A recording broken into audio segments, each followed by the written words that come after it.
Bismillahirrahmanirrahim. Assalamualaikum warahmatullahi wabarakatuh. Alhamdulillah. Alhamdulillah wa syukranillah. Salatan wa salaman ala Rasulillah wa ala alihi wa ashabihi wa mawalah. Asyhadu an la ilaha illallah wahdahu la syarikalah wa asyhadu anna Muhammadan abduhu wa rasuluhu la nabiyya ba'dah. Allahumma salli ala Muhammad wa ala ali Muhammad. Ya ayyuhalladzina amanu taqullaha haqqa tuqatih wa la tamutunna illa wa antum muslimun. Ahli bait yang sama-sama kita hormati dan mudah-mudahan dimuliakan Allah. Ayanda Haji Jabul Kaini, salah seorang keluarga ahli bait di rumah ini juga telah menyempatkan diri hadir bersama-sama kita. Kemudian ibu-ibu, para jamaah majelis taklim yang berbahagia, sore hari yang berbahagia ini mari kembali kita mengucapkan puji dan syukur kehadirat Allah Subhanahu wa taala atas segala limpahan nikmat yang telah diberikan Allah kepada kita semua. Alhamdulillah, di sore yang berbahagia ini kita masih dapat bersama-sama hadir di rumah ahli bait ini dalam rangka melaksanakan majelis taklim sekaligus mengadakan halal bihalal atau bersilaturahim. Yang mudah-mudahan hendaknya semua ini akan menjadi amal ibadah buat kita semua. Amin.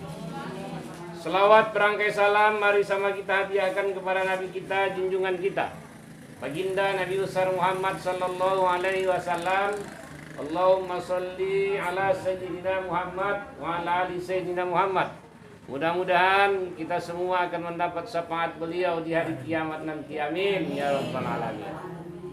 Ibu-ibu yang dimuliakan Allah, sebentar lagi akan tibalah hari raya Adha. Ya Bu, kira-kira berapa lama lagi Bu?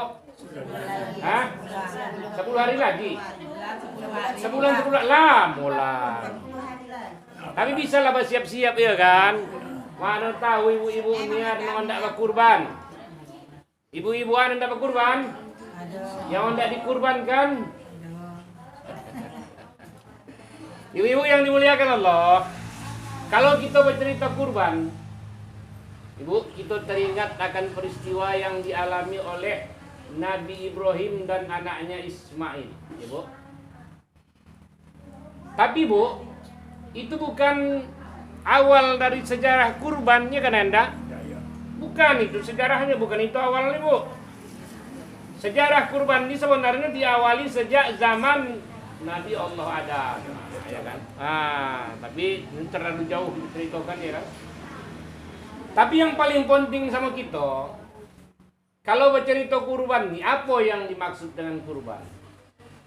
Menurut istilah kurban itu menyembelih hewan sembelihan, baik itu unta, kambing, domba atau lembu pada hari raya Adha. Apa gunanya Bu? Untuk mendekatkan diri kepada Allah Subhanahu wa taala. Nah, ibu-ibu yang dimuliakan Allah, apa hukumnya berkurban? Kalau misalnya tak berkurban, kenapa rupanya? Berdosa? Tidak. Apanya hukum berkurban tuh? Sunnatan muakkadah. Apa maksudnya sunnatan muakkadah Ibu? Sunnat yang sangat-sangat dikuatkan. Sampai kata Rasulullah Ibu, sampai kata Rasulullah, kalau orang yang mampu berkurban atau tidak aja berkurban, gimana Bu?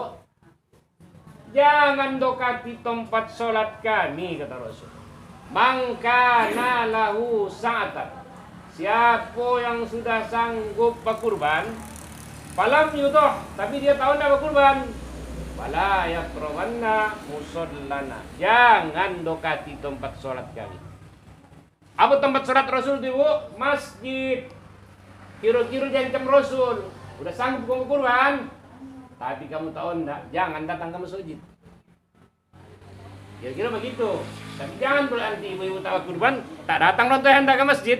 Bajaya. Kata Ustaz, tidak usah datang ke masjid. Tak begitu, Bu. Datang juga lah. Tapi begitulah boncinya Rasul kepada orang yang sudah sanggup berkurban, tapi tidak sanggup berkurban. Nah, sekarang ibu-ibu, kita tanya diri kita, udah sanggupkah kita berkurban? Ini ya benar. Bu, kita diskusi, mendekatkan pemahaman, tapi kita ini berbicara secara logika, secara real, sambil introspeksi diri. Bu, di rumah kita sanggup mengangsur parjo. Udah. Kita sanggup mengangsur sekuti. Udah.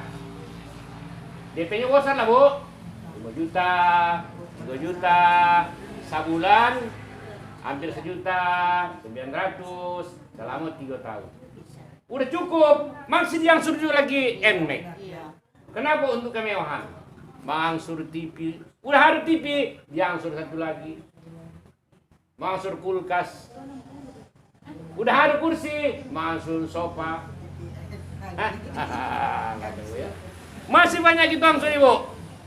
Ketika dihadapkan sama kita kurban, Ibu, sebulan 200.000, setahun lamanya, tak ada DP-nya, Bu. Tak berbunga-bunga, tak badondo. Kita bilangkan kita tak sanggup. Sekarang jadi pertanyaan tanda tanya. Betulkah kita tak sanggup? Kalau begitu, la yakrobanna musallana, kata Rasul. Jangan dokan tempat sholatnya. Ini Bu, ini yang penting kita gugah hati kita. Kita gugah pikiran kita. Begitulah ancaman Rasul. Udah sanggupnya berkurban awak, sanggup mengangsur barang-barang mewah. Kenapa kita tak sanggup mengangsur kurban 200.000 lebih kuda? Paling 2,5 satu bulan selama 1 tahun, tanpa DP, tanpa denda. Kenapa kita tak sanggup? Kenapa 3 kereta kita di rumah kita sanggup angsur, padahal 2 pun kereta sudah cukup? Hanya untuk kemewahan, tambah sekali lagi Honda Airayo, tambah sekali mengangsur TV ya. Udah ada yang 20 inci, Honda 39 inci. Sanggup kita mengangsur. Nah, sekarang pertanyaannya, kalau dalam konteks itu udah mampukah kita? Bu, coba jawab. Udah mampukah kita? Udah? Kenapa juga lagi ada orang yang tidak sanggup, tak mau berkorban? Nah, ibu-ibu yang dimuliakan Allah, mengapa, Bu? Mengapa Rasulullah SAW begitu mengancam sekali orang-orang yang tak berkorban ini? Apa benar guna kurban itu? Kami bertanya. Kenapa sampai dibilang Rasulullah ya enggak? Jangan datang ke tempat sholat kami, jangan dokati tempat sholat kami nih. Kalau kamu udah mampu tapi tak berkorban. Apa benar penting kurban itu? Nah, ibu-ibu. Dalam sebuah hadis kata Rasul, ya Aisyah kuddani adhiyatuki wa ashidiha. Fa inna laki bi awali kitratin takfuru min damiha alal ardi ayyaghfiru lakillahu ma salafa min zambi. Qalat Aisyah, ya Rasulullah alana khassa am lil mu'minina ammah? Qala Rasulullah sallam alana khassa walil mu'minina ammah. Kata Rasulullah kepada istrinya Bu Aisyah, wahai Aisyah, bawa kurban kau tu kemari biar kita sembelih, wahai Aisyah. Ketahuilah wahai istriku, kata Rasul, setiap tetes darahnya yang jatuh ke bumi akan menjadi pengampunan dosa bagimu dari segala dosa-dosa yang kau lakukan pada masa lalu. Jelas, Bu? Jelas apa untungnya, Bu? Apa pentingnya? Hah? Bayangkan ibu-ibu berapa ribu tetes darahnya yang jatuh ke bumi itu. Kalau ditampung darahnya itu, Bu, tetes tek tek tek tek tek, berapa ratus atau berapa ribu tetes darahnya jatuh ke bumi. Sebanyak itulah, Ibu, dosa-dosa kita yang diampunkan Allah. Dosa-dosa masa lalu. Jelas, Bu? Itu penting kurban tadi kan?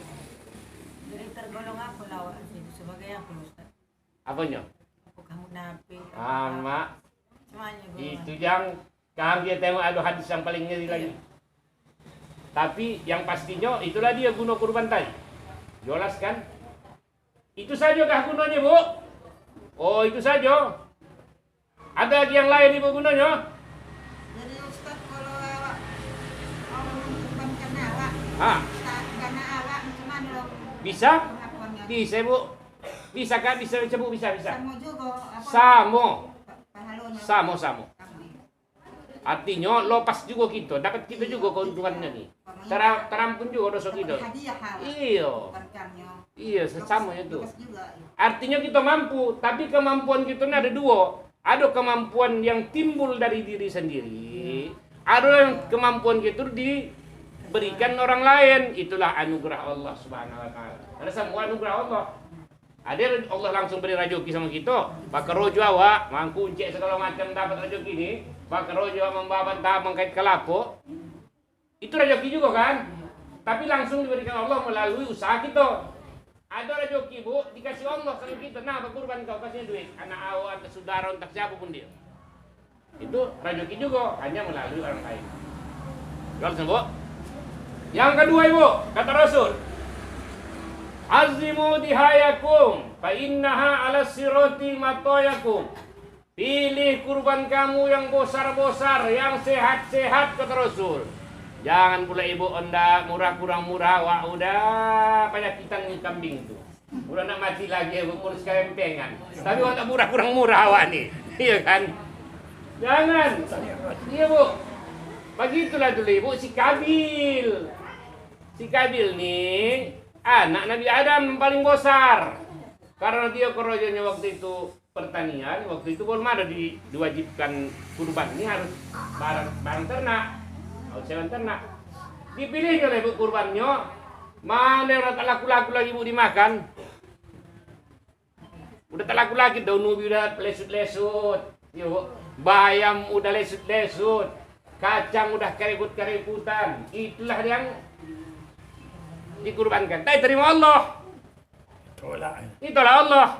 Maka kata Rasul, azimu dihayakum, biar mahal. Pilih yang bagus-bagus kurang lengkap. Jangan nak murah kurang murah. Di sana 250, kita kok 230 ya, kok 260 ya. Mahal pun tak jadi. Ah bu, ini kurban dah bu, ibadah. Hanya gara-gara 20.000 kita gagal beribadah.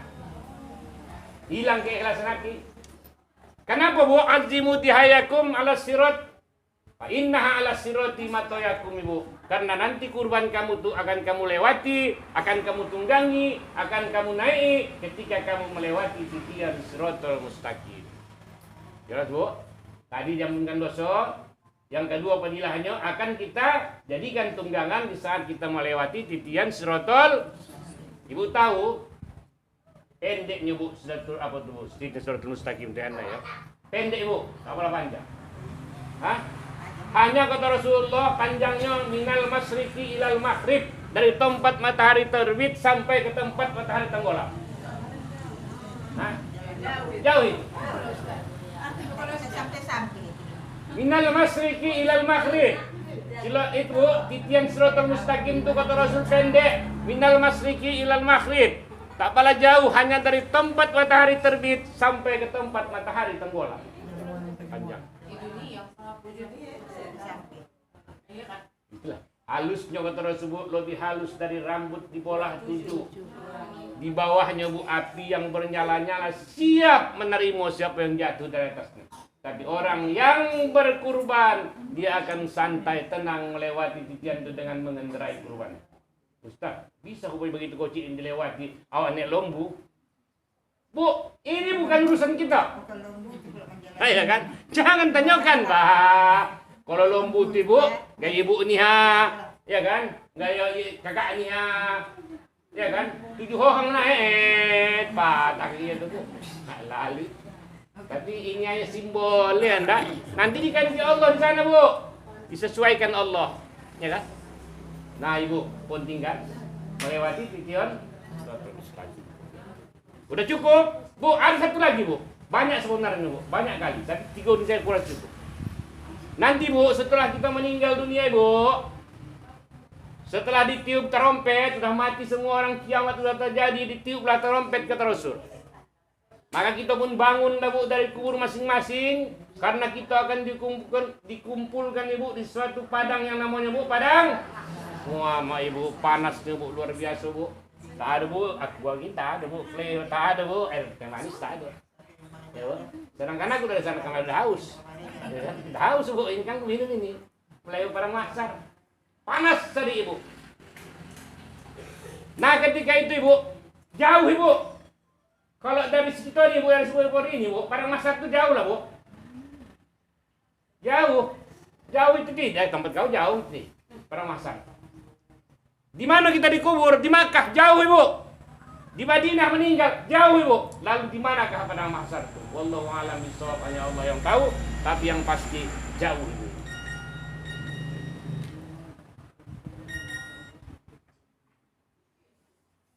Jam 3 aku masih. Nah ibu-ibu yang dimuliakan Allah, ketika bu setelah ditiup trompet tadi, maka Allah Subhanahu wa taala berfirman kepada Jibril alaihissalam. Kata Jibril, kata Allah kepada Jibril, ya Jibril, kata Allah, jangan biarkan hambaku itu berjalan kaki ke padang mahsyar. Karena mereka dulu di dunia tidak biasa berjalan kaki, kata Allah. Ketika mereka pertama kali kuciptakan, kuberi mereka kendaraan tulang rusuk ayahnya. Bu, pertama kita ciptakan Allah, maka kendaraan kita adalah tulang rusuk ayah kita, walaupun belum sempurna. Kemudian setelah itu kata Allah, kuberi mereka kendaraan perut atau kandungan ibunya. Kemudian setelah mereka lahir, kuberi mereka kendaraan, kata Allah, gendongan ayah-ayah mereka, gendongan ibu-ibu mereka. Setelah mereka dewasa, wahai Jibril, kami angkat mereka di laut dengan bahtera. Di darat kami angkat mereka dengan unta, keledai. Sekarang bu, dengan Fortuner. Ya bu? Ya kan? Dengan Avanza. Iyalah, kok sekarang ini kan tidak menumpang juga lawan. Nah, setelah mereka meninggal, mereka juga diantar oleh saudara-saudara mereka ke perkuburan mereka. Oh, nih ibu doang aku punya orang mati suruh berjalan kuil. Bela kau berjalan sendiri, tahu ya kan? Tak terlalu kau mantah-antah kau. Boy, bukan kamu. Tak ada kan bu? Oleh sebab itu, wahai Jibril, kata Allah, mereka tak biasa berjalan kaki ketika di dunia dulu.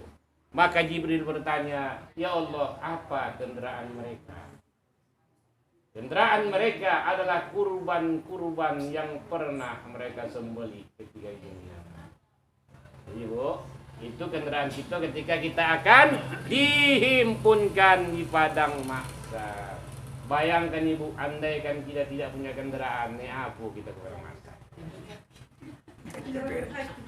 Bu, naik sepeda, tak bisa pula sepeda dari bayan, kan baca, ayo. Nih apa bu? Oh, Ustaz, ada kurban madani bu, ada kurban madani namanya. Ketika Rasulullah menyembelih kurban, ya Allah, terimalah ya Allah ini kurban Muhammad dan kurban umat Muhammad. Kan kita hendak, berarti kurban Muhammad dan kurban umat. Tapi bu, siapa yang mendapat madani? Di dunia ini bu, apakah kita semua mendapat madani? Tidak. Orang-orang kaya dapat madani?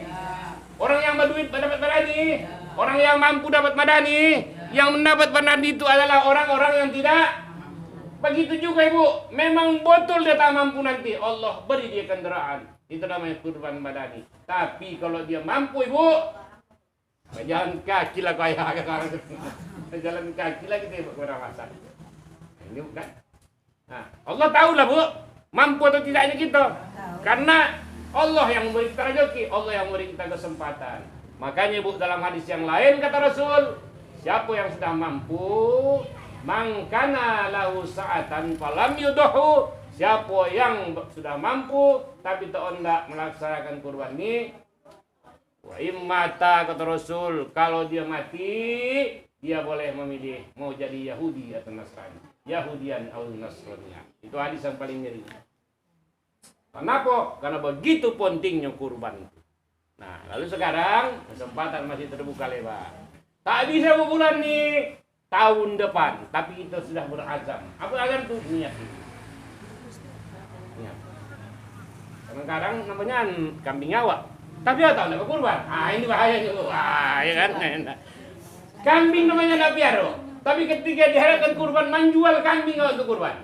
Namun kurban sendiri atau undang buat kambing. Ah, ini bahaya. Nah ibu-ibu, kalau misalnya ibu-ibu cinta sama bapak itu, ibu mampu, apakah ingin ibu biarkan nanti suami ibu berjalan kaki kepada masa ibu naik kendaraan? Kalau ibu cinta sama anak-anak ibu pasti punya, apakah ibu rela membiarkan anak-anak ibu nanti berjalan kaki kepada pasar? Apakah ibu saya naik kendaraan biarkan orang itu berjalan kaki? Kenapa hari ini kita sibuk memberikan kendaraan anak kita di dunia, tapi kita tidak pernah memikirkan kendaraan anak kita di akhirat nanti. Nah ibu-ibu, aku Ustaz belum akikah, bolehkah aku berkurban? Boleh bu. Kikah dengan kurban tak ada hubungan sama sekali. Tak ada hubungan. Sama-sama sunnatan muakkadah. Pada dasarnya akikah adalah anak yang dilahirkan sejak umur 7 hari sampai dia sebelum balik. Kalau udah balik kurban. Tapi boleh juga ibu, boleh juga orang anak-anak dikurbani, boleh juga sah. Ya kan? Ibu pun kan bakikah lagi ibu boleh. Tapi ibu jangan pernah bakayun. Susah nanti bakayun ibu nanti. Iya. Ya kan? Dengan bismillah kami mulai. Nenek diayun lagi bajayu. Ya kan? Nah, boleh. Jadi kan? Jadi kalau anak kita maksudnya anak kita ni udah dewasa. Nah. Kita kurbannya apakah kita kekali dulu? Tadi begini, kurban sama kekah tak ada hubungan. Tidak mesti pakai kekah dulu baru berkurban. Tak pakai kekah pun bisa kamu lamanya berkurban sah, boleh. Oh kita waktu itu mengurban anak kita. Iya. Kita mengurbankan anak kita boleh, anak kita mengurban kita boleh. Sama kan? Walaupun tak pakai kekah dulu. Iya, tak pakai kekah dulu. Tak masalah. Tak apa-apa. Karena ada hadis yang mengatakan terutanglah seorang ayah dengan kurban anaknya. Tapi perintah di sana bukan lil wujub. Al-amru bukan lil wujub tapi lin nadbi. Perintah di situ adalah perintah sunnat muakkadah, bukan perintah wajib. Kalaulah dibandingkan kekuatan kurban dengan kekuatan akikah, lebih kuat kurban. Kalau duit awak pas-pas, kalau pakai akikah nanti tak jadi kurban, kalau berkurban tak jadi akikah, pilihlah kurban. Walaupun kita belum berakikah. Nah macam mana pula kalau udah meninggal? Ayah awak udah meninggal, om awak udah meninggal. Dulu tak bawa wasiat dia. Mana kalau bawa wasiat nanti takut dia tak terbayar awak pula. Bolehkah kita mengurbaninya? Boleh ibu, sama dengan haji. Tak perlu diwasiat. Suatu hari pernah Rasul ditanya sahabat, ya Rasulullah, ayahku belum melaksanakan haji. Dan dia tak pernah berwasiat. Lalu kata Rasulullah, menurut kau kalau ayah kau punya utang, wajib kau bayar tidak? Wajib, laksanakan. Apakah wasiat ayah awak bayarkan utangku? Tidak kan? Tidaklah. Nah, begitulah kata Rasulullah. Jadi tak ada pala wasiat sama tak wasiat tidak menjadi masalah. Ya kan? Jangan terfokus gitu. Oh ayah dulu tak wasiat bayar. Oh mak aku tak wasiat, salah. Sebagai anak yang ingin berbakti kepada orang tuanya, laksanakan sekarang kalau ada kesempatan. Nah ibu-ibu, itulah tadi pentingnya kurban itu. Lalu ibu, ada nanti namanya hari Tarwiyah, ada hari Arafah. Nah ibu enggak panjang ceritanya. Itu dah cerita juga apanya bu. Kenapa dikatakan hari Tarwiyah? Kenapa dikatakan hari Arafah? Nah ibu-ibu yang dimuliakan Allah, mimpi Nabi Ibrahim yang pertama kali untuk menyembelih anak itu terjadi pada malam tanggal 8 Dzulhijjah. Malam 8. Tapi ketika itu, ya kan Anda, ini Ibrahim berpikir, mimpi ini dari Allah atau dari setan? Ya kan? Kalau dari Allah, manalah mungkin Allah memerintahkan ayah mengorbankan menyembelih anak. Tapi kalau dari setan, mana pula mungkin setan memimpikan Rasul? Bingunglah dia bu, bingung. Oleh sebab itu dikatakanlah hari Tarwiyah, hari yang penuh kebimbangan. Makanya sunat kita berpuasa. Kemudian malam ke-8, malam ke-9-nya, ketika dia berada di Arafah, datang lagi mimpi itu untuk yang kedua kali bu. Barulah dia yakin itu memang dari Allah. Ketika itu Nabi Ibrahim sedang berada di Arafah. Sebab itulah dikatakan hari Arafah, disunatkan. Nah, ibu-ibu yang dimuliakan Allah, itulah sejarahnya tentang hari Tarwiyah dan hari Arafah. Itu ada singkatnya. Nanti kalau ceritakan panjang doang lagi ceritanya. Nah, ibu-ibu yang dimuliakan Allah, oleh sebab itu ibu-ibu, mari kita berkurban bagi yang belum, bagi yang sudah alhamdulillah. Oh, enggak 2 kali juga bisa, Kak. 3 kali juga boleh. Tapi kalau misalnya sudah, siapa yang belum di rumah, kurbani juga lah. Anak-anak, suami, ya Bu, ajak mereka berkurban. Kenapa? Karena sangat penting arti kurban ini.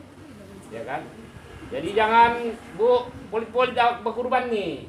Jangan alah cari murah kurang murah. Murah kurang. Pokoknya udah kuat puhap telingonya. Bu, tak diterima Allah. Ya kan, Bu? Iya. Iya, sepuluh sudah, biar enak di sana, dikasih tahu balasannya, Bu. Biarlah berapa lah mahal, berapa jauh itu mahal kok kambing itu lembu ya kan, rame-rame ya pula. Nah ibu-ibu yang dimuliakan Allah, kurasa ibu-ibu ini saya ceramah singkat kita sore ini, tak bisa panjang-panjang aku Bu, jam 3 ni aku masuk lagi ke PAM. Kepada Allah kita mohon ampun, pada ibu-ibu saya mohon maaf, kepada ahli bait dan termasuk Anda. Dan semua hadirin saya ucapkan terima kasih. Billahi taufiq wal hidayah. Assalamualaikum warahmatullahi wabarakatuh.